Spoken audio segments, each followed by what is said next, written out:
నమస్కారం. హిందూ ధర్మంలో త్రిమూర్తుల గురించి మనందరికీ తెలుసు. బ్రహ్మ, విష్ణు, మహేశ్వరులు. అయితే తరచుగా మనలో చాలామందికి ఒక ప్రశ్న వస్తుంటుంది. అదేంటంటే, ఈ ముగ్గురిలో ఎవరు గొప్పవారు? ఈరోజు మనం ఈ లోతైన ప్రశ్నకు సమాధానమేంటో తెలుసుకుందాం. ముందుగా ఈ గొప్పతనమనే ప్రశ్న ఎందుకు వస్తోందో చూద్దాం. ఇది చాలా సహజం.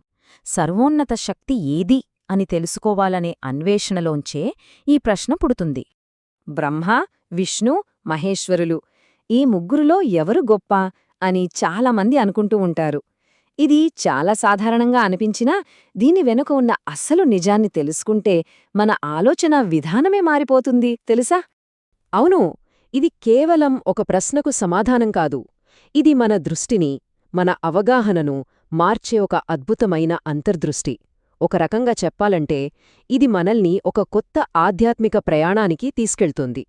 సరే, మరి ఆ ప్రయాణాన్ని మొదలు పెడదాం. ముందుగా ఈ ముగ్గురు దేవుళ్ల అసలు పాత్రలేంటి, వాళ్ల విధులేంటో స్పష్టంగా తెలుసుకుందాం. ఇక్కడ చూడండి, బ్రహ్మదేవుడి పని సృష్టి చెయ్యడం, అంటే ఈ విశ్వాన్ని సృష్టించడం. ఇక విష్ణువు స్థితికారుడు, అంటే సృష్టించిన దాన్ని కాపాడటం, దాన్ని నడిపించడం. చివరిగా శివుడు, ఈయన్ని లయకారుడు అంటారు, అంటే పాతదాన్ని అంతం చేసి కొత్త సృష్టికి దారి చూపించడమన్నమాట. కాని అసలు మనం అడుగుతున్న ఈ ప్రశ్నే ఒక పొరపాటైతే, ఈ పోలికే తప్పైతే, బహుశా మన దృక్పథాన్ని మార్చుకోవాల్సిన సమయం వచ్చిందేమో. చాలాసార్లు మనం ఎవరు పవర్ఫుల్ అని ఆలోచిస్తాం, కాని ఇది అస్సలు శక్తికి సంబంధించిన పోలిక కానే కాదు. వాళ్లని ఒకరితో ఒకరిని పోల్చడమే సరైన పద్ధతి కాదు. ఇది ఒకరికంటే ఒకరు గొప్ప అని నిర్ణయించే విషయం అస్సలు కాదు. మరి ఈ పోలిక ఎందుకు తప్పో అర్థం చేసుకోవాలంటే, ఈ మూడు పనులు ఒకదానితో ఒకటి ఎంత బలంగా ముడిపడి ఉన్నాయో చూడాలి. ఇది అచ్చం ప్రకృతిలో ఋతువులు మారినట్లే, ఒకదాని తర్వాత ఒకటి వచ్చే ఒక శాశ్వతమైన విశ్వచక్రమిది. ఒక్కసారి ఆలోచించండి. బ్రహ్మదేవుడు ఏమీ సృష్టించలేదనుకుందాం. అసలు ఏదీ పుట్టకపోతే విష్ణువు దేన్ని కాపాడతాడు, దేన్ని పాలిస్తాడు? సరే, అలాగే ఒకవేళ విష్ణు దేన్నీ కాపాడకపోతే, అంటే ఈ ప్రపంచంలో ఏదీ మనుగడలో లేకపోతే, శివుడు దేన్ని లయం చేస్తాడు, దేన్ని నాశనం చేస్తాడు? ఇక చివరిగా పాతది అంతం కాకపోతే, అంటే శివుడు లయం చెయ్యకపోతే, కొత్త సృష్టికి చోటు ఎక్కడ్నించొస్తుంది? బ్రహ్మదేవుడు కొత్తగా ఎలా సృష్టిస్తాడు?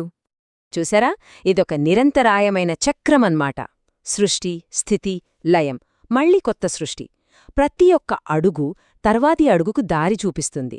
ఇందులో ఏది ఎక్కువ కాదు, ఏదీ తక్కువ కాదు, అన్నీ కూడా సమానంగా అవసరమైనవే. ఈ విడదీయరాని బంధమే మనకొక లోతైన ఆధ్యాత్మిక నిజాన్ని చూపిస్తుంది. అదేంటంటే, కనిపించేవి మూడు రూపాలైనా వాటి వెనుక ఉన్న సత్యం ఒక్కటే. భగవద్గీతలో చెప్పినట్టు ఈ అన్ని రూపాల వెనుక ఒకే పరమాత్మ ఉంది. అంటే బ్రహ్మ, విష్ణు, మహేశ్వరులు వేర్వేరు దేవుళ్ళు కాదు, ఒకే ఒక మహాశక్తి యొక్క వేర్వేరు రూపాలు. దీన్ని అర్థం చేసుకోవటానికి ఒక మంచి ఉదాహరణ ఉంది. ఒక రోజులు తీసుకోండి. అందులో ఉదయం, పగలు, రాత్రి ఉంటాయి. ఇవి మూడు వేర్వేరు రోజులు కాదు కదా, అన్నీ కలిస్తేనే ఒక రోజు. అలాగే సృష్టి, స్థితి, లయం ఈ మూడు ఒకే దివ్య సత్యం యొక్క మూడు దశలు. ఉదయం సృష్టిలాంటిది, పగలు స్థితిలాంటిది, రాత్రి ఏమో లయంలాంటిది. అందుకే అంటారు, రూపాలు వేరు కాని సత్యం ఒకటే. వాళ్ల రూపాలు వేరుగా కనిపించొచ్చు, కాని వాళ్లు సూచించే శక్తి, ఆ సత్యం మాత్రం ఒక్కటే. సరే, ఈ విశ్వసత్యం గురించి తెలుసుకున్నాం. మరి దీనివల్ల మనకేమిటి ప్రయోజనం? ఇది మన అంతర్గత శాంతికి ఎలా దారి చూపిస్తుంది? ఈ త్రిమూర్తుల ఏకత్వాన్ని మనం ఎప్పుడైతే నిజంగా అర్థం చేసుకుంటామో, అప్పుడు మన లోపల ఉన్న భేదభావం, అంటే నేను వేరు, వాళ్లు వేరు అనే ఆలోచన నెమ్మదిగా కరిగిపోతుంది. అంతా ఒక్కటే అనే భావన మనసుకి శాంతినిస్తుంది. కాబట్టి చివరగా ఒక ప్రశ్న మనందరికీ: త్రిమూర్తుల ఏకత్వాన్ని అర్థం చేసుకున్న మనం మన జీవితంలోని ఇతర భేదభావాలను కూడా తొలగించుకోగలమా? మన సంబంధాలలో, మన చుట్టూ ఉన్న సమాజంలో ఐక్యతను ఎలా సాధించగలం? ఒక్కసారి ఆలోచించండి.